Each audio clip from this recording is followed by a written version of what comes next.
శ్రవణం శ్రవణానందం విష్ణో ప్రియతమం సదా సర్వసిద్ధ దైవం ప్రదంచైవ నక్షత్రం ప్రణమామ్యహం మనోజవం మారుతుల్యవేగం జితేంద్రియం బుద్ధిమతాం దృష్టం వాతాత్మ్యం వానరయుధ ముఖ్యం శ్రీరామదూతం శరణం ప్రపద్యే.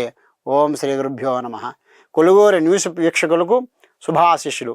నేను మీ గాయత్రి శర్మని. ఈరోజు జనవరి 20, 2026 మంగళవారం. మాఘమాసంలో వచ్చే ఈ విద్యా తిథి చాలా శక్తివంతమైనది. ఈరోజు మంగళవారం అయినప్పటికీ విష్ణుమూర్తికి అత్యంత ఇష్టమైన శ్రవణ నక్షత్రం ఉండటం విశేషం. శ్రవణం అంటే వినడం. ఈరోజు దైవనామస్మరణ విన్నా, మంచి మాటలు విన్నా సకల శుభాలు కలుగుతాయి. మరి ఈరోజు ముహూర్తాలు ఎలా ఉన్నాయి, సాయంత్రం వేళ గండాలు ఏమైనా ఉన్నాయా, పంచాంగ రీత్యా పరిశీలిద్దాం. ముందుగా నేటి పంచాంగ వివరాలు. ఈరోజు శుద్ధ విద్య. ఈ విద్య తిథి రాత్రి 2:36 వరకు ఉంది. చంద్రబలం బాగుంది కాబట్టి ఈరోజు విద్యాభ్యాసం, కొత్త విషయాలు నేర్చుకోవడం చాలా మంచిది. ఇక నక్షత్రం విషయానికి వస్తే శ్రీహరి జన్మ నక్షత్రమైన శ్రవణం మధ్యాహ్నం 1:25 వరకు ఉంది. ఈ తదుపరి ధనిష్ఠా నక్షత్రం ప్రవేశిస్తుంది. మధ్యాహ్నం 1:36 ఏదైనా మంచి పనికి శ్రీకారం చుట్టవచ్చు. అయితే జాగ్రత్త, మంగళవారం నాడు రాహుకాలం, దుర్ముహూర్తాలు కాస్త ఇబ్బంది పెడతాయి. ముఖ్యంగా ఈరోజు సాయంత్రం సమయంలో చాలా అప్రమత్తంగా ఉండాలి. ఈరోజు సాయంత్రం 5:35 నుండి రాత్రి 7:12 వరకు వర్జ్యం ఉంది.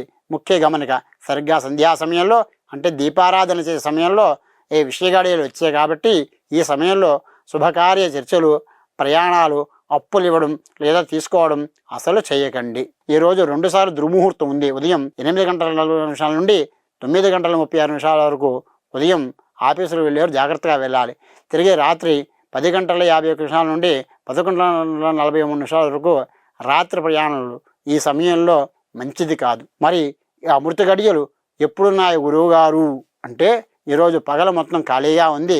కేవలం బ్రహ్మముహూర్తంలో మాత్రమే అదృష్టం దొరికింది. అమృత గడియలు తెల్లవారుజామున అంటే బుధవారం ఉదయం 3:26 నుండి 5:04 వరకు ఉన్నాయి.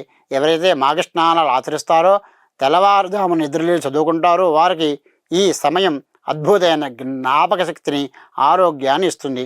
ఈరోజు మంగళవారం మరియు శ్రవణ నక్షత్రం కలియక శ్రవణం అంటేనే వినడం కాబట్టి ఈరోజు మీకు వీలైనంత వరకు విష్ణు సహస్రనామం లేదా హనుమాన్ చాలీస వినండి.